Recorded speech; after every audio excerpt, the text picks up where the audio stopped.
जामिल जी का विवाह हुआ और अच्छे से नियम से रहते थे।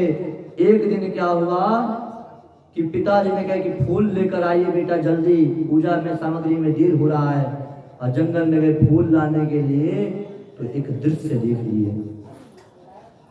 कान, आंख, जिह्वा, तीन चीज संभाल लीजिए, बन गए महात्मा।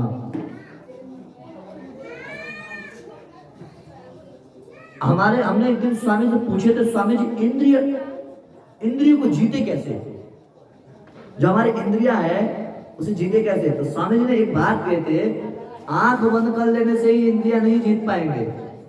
आंख को खोलिए, क्योंकि आंख बंद करेंगे तो वही हाल हो गया जैसे अंधा व्यक्ति रहता है, वही स्थिति। अरे आप रास्ते में जाएंगे तो आंख बंद करके जाएंगे नहीं ना, वो आंख को खोलिए। बस क्या कीजिए, उसको ब्लॉक मार दीजिए अपने अंदर में, जो चीज है उसको ब्लॉक मार दीजिए, नहीं तो ब्लॉक को खोल दीजिए। बस ये संसार में देख रहे हैं तो किसी को कुछ और रूप से देखिए।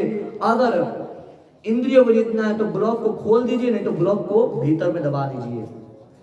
वो अजामिल जी ने एक दृश्य देख लिए कि वैश्यावृत्ति गमन हो रहा था, कुछ असंगत प्रभाव देख लिए, और देख लिए तो नमग्न हो गई। जा करके बहुत देर हो गया, फूल लाने के लिए बोले थे, फूल लाना भूल गए, लेट हो गए, क्या हो गया? अब वो बार बार उसी चीज को याद कर रहा है। और उसी समय अजामिल क्या किया, जा करके उससे विवाह कर लिया। लेकिन विवाह का शर्त रखा कि वो स्त्री ने कही कि खूब पैसा लाना पड़ेगा तुम्हें, पहले बीवी को भगा देना पड़ेगा। भगा दिया अजामिल ने। पिता मर गए थे। ऐसे उत्पात देखते देखते अजामिल बड़ा चोर हो गया। जो अजामिल त्रिकाल संध्या वंदन करता था, पूजा पाठ करता था, भगवान का पूजा पाठ करता था, वो अजामिल चोर हो गया। जो त्रिकाल संध्या करता था वो त्रिकाल चोरी हो गया। सुबह भी चोरी करता था, मध्याह्न में भी चोरी करता था, शाम को भी चोरी करता था। और वो अजामिल ने चोरी करते करते जा करके एक दिन कहे कि जाओ रात्रि में भी चोरी करो। एक दिन सन्यासी महात्मा लोग चातुर्मास से करने के लिए जा रहे थे, जगन्नाथपुर जा रहे थे दर्शन करने के लिए। सन्यासी महात्मा ने कहा कि कोई ब्राह्मण बालक का घर है इस गांव में? तो सारे गांव में जो बैठे, जैसे मीटिंग होता है ना, बैठ करके बूढ़े लोग बैठ करके बात करते हैं, तो बूढ़े लोग ने कहे आज ये लोग महात्मा लोग कुटाई करवाऊंगा, ये लोग बहुत घूमते हैं फकड़ के तरह। महात्मा जी आइए, एक ब्राह्मण देवता है, उनके पास जाइए, बहुत सम्मान मिलेगा। लेकिन पता नहीं था कि वो नालायक हो गया है अजामिल। और वो गया, बेचारे महात्मा लोग गए, दरवाजा खोलिए, और जा करके उसकी पत्नी जो वैश्यावृत्ति की थी वो खोली, प्रणाम की। कुछ संस्कार था कि मेरी माँ कहती थी सन्यासी महात्मा जल्दी आते नहीं है, आते हैं तो कुछ कृपा करते हैं, आप आए हैं लेकिन हम कुछ दे नहीं पाएंगे। क्यों? क्योंकि ये अशुद्ध है।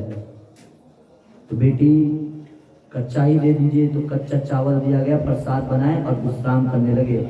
विश्राम कर रहे थे तब तक रात्रि में 2 बजे व्यक्ति, और अजामिल तो रोज चोरी करता था तो 4-5 बजे आता था, लेकिन उस समय अजामिल रात्रि के 2 बजे ही आ गया। 2 बजे आ गया तो कहने लगे ये हमारे घर के सामने कौन सोया? अरे उठो रे उठो, आज तुम्हें डंडा से मारूंगा। तुम लोग यहाँ पे कौन सा शाला बना रखे हो, कौन सा पाठशाला बनाए हो? उठो।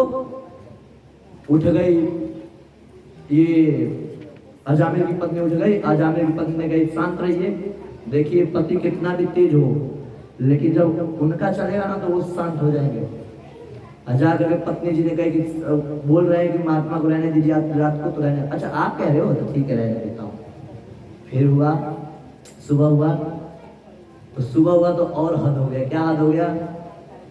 अजामिल जी मैं जा रहा हूँ जगन्नाथपुरी, कुछ दक्षिणा शुक्र मनाओ, नहीं तो मैं आपका लंगोट सब छीन के भाग जाता। शुक्र माना मैंने कुछ चोरी नहीं किया, निकलो यहाँ से। तो जा करके कहती है कि कुछ दे दीजिए। अच्छा आप कहते तो दे देता हूँ। तो दिए।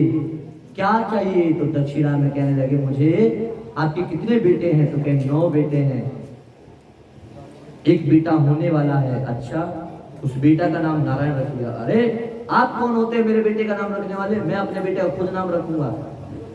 अरे जाने दीजिए ना, महात्मा जी बोल रहे हैं। अच्छा तुम कहते हो तो रहने देता हूँ। तब जाकर के वो अजामिल के बेटा का नाम नारायण हुआ अब वो बेटा खेलता था तो खूब नारायण नारायण